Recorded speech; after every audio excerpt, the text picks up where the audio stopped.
스트레칭 시키고 뭐 수축시키고 이런 거 다 좋아. 근데 새로운 패턴을 학습하지 않으면은 의미 없는 행위가 돼버리는 거야.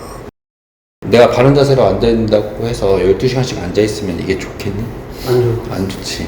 한 자세를 오래 하고 있으면 그 자세가 바른 자세라고 하더라도 우리 몸에 악영향을 줄 수 있다는 거지. 반복적인 자세나 과도한 사용으로 짧아지고 긴장된 근육이 발생하잖아. 무작정 늘리면은 어느 정도 스트레스는 해소가 된다? 그 스트레스가 통증을 얘기하는 거야. 통증이 어느 정도는 해소가 돼. 근데 내가 다시 일상으로 복귀했을 때 바른 자세로 돌아갈 수 있느냐는 또 다른 문제인 거야. 오래 앉아있으면은 장요근이 짧아져가지고 딱 일어서려 그러면은 몸을 이렇게 제대로 피기 힘든 경우가 있어. 할머니들 보면 이제 일어날 때 어이구 허리야 이러면서 허리 잡고 이렇게 피잖아. 네, 맞습니다. 그런 게 장요근이 너무나 짧아져 있기 때문에 허리 근력의 약화도 있겠지만은 장요근이 늘어나는 시간이 굉장히 길어지는 거야. 상부 승모근, 대흉근 짧아지면은 막 기지개를 쫙 폈는데 막 안 펴져. 얘네들이 타이트하기 때문에 결국 어깨의 가동 범위가 줄어들고 고관절의 가동 범위가 줄어들고 허리의 가동 범위가 줄어든다는 거야. 결국 이게 반복된 자세에서 나타나는 거야. 겉보기에 되게 바른 자세의 사람이 올 수 있어. 겉보기에 이 사람 왜 아프지? 싶은 사람도 있어. 근데 얘기를 들어보면은 아무리 바른 자세라고 생각을 한다고 하더라도 이제 반복된 생활에 노출되어 있다면 그 바른 자세조차도 악영향을 줄 수 있다.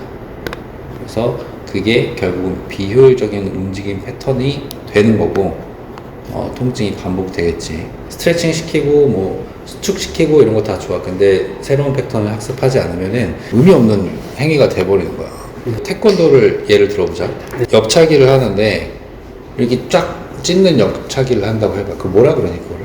하늘 옆차기. 하늘 옆차기라 그래? 귀엽게 표현하네. 어쨌든 하늘 옆차기를 한다고 쳐봐. 근데 그 하늘 옆차기를 하기 위해서 필요한 근육이 가동 범위가 나와줘야 되니까 뭐 내전근을 뭐 이렇게 스트레칭 시킨다든지 그래서 태권도 가면은 맨날 막 나도 어렸을 때 기억나는데 벽에다 밀어놓고 이렇게 다리 찢고 막 이러잖아. 네, 맞습니다. 그리고 뭐 벽에다 세워놓고 다리 밀어주고 막 이러잖아. 네. 이게 그냥 1차원적인 스트레칭인 거야. 그거 스트레칭 한다고 해서 발차기가 올라갈 수 있겠어? 어렵지. 그 패턴을 계속 내가 때려봐야지 그 스트레칭 된 근육을 활용할 수 있는 거란 말이야. 그냥 스트레칭만 단순히 했다고 해서 다리가 그냥 쫙 올라가고 막 그런 건 아니라는 거지. 그래서 결국은 새로운 패턴을 우리가 학습을 시켜야 돼. 내가 어깨가 굽었어요. 보통 헬스장 가면 어깨 굽은 사람들한테 뭐 시키니? 등 운동 관련된 거 대부분 많이 시킨단 말이야. 등 운동 관련된 거를 막 엄청나게 열심히 했다고 해서 앉아있는 자세가 변할 거라는 기대는 하면 안 돼. 그 패턴을 정확하게 학습시키고 조절하고 일상생활 안에 잘 녹아들 수 있게끔 패턴화 학습을 잘 해줘야지 등 운동 훈련한 게 효과가 있는 거야.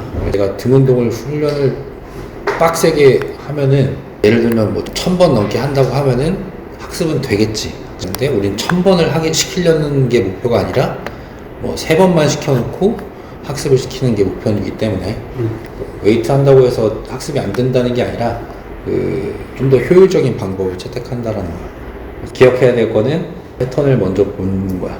이거는 되게 중요한 얘기야. 정적인 정렬로만 결론을 내리지 않고 항상 움직임을 시켜봐야 돼. 딱 봤을 때는 괜찮은데 움직임 시켜봤을 때 엉망인 사람들이 꽤 있기 때문에 팔을 들어보세요. 아니면 뭐 무릎 하나를 들어보세요. 한 발로 서보세요. 뭐 이런 패턴을 평가를 해서 예를 드는 데 있어서 뭐 다른 근육을 쓰고 있다든지 정상적인 패턴이 아니라 다른 패턴으로 움직이고 있다는 거, 그런 것들을 보고 이거를 테스트를 함으로써 얻을 수 있는 거는 내가 지금 어떤 거부터 운동을 시킬 거는가에 대한 전략을 세울 수가 있어.